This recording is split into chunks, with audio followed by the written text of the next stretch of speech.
আর ঠিক সেই সময় ঘটে আরো একটি অদ্ভুত ঘটনা, যা তপন কল্পনা তো দূর, কল্পনার বাইরেও কখনো কল্পনা করেনি।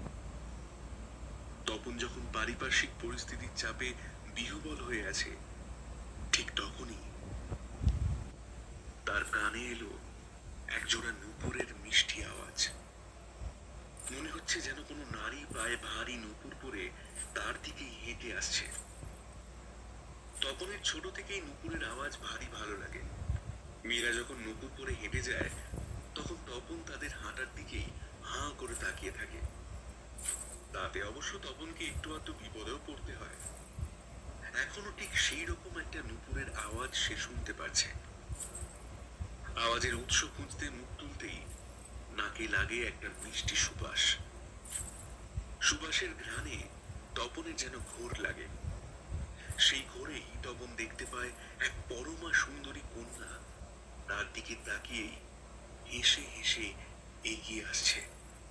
মেয়েটা কাছে আসতে তপন কিছু জিজ্ঞেস করতে যাবে, তার আগেই তপনকে চূড়ান্ত অবাক করিয়ে দিয়ে তপনের ঠোঁটের ওপর নিজের সিক্ত ঠোঁট ঠেকিয়ে দেয়।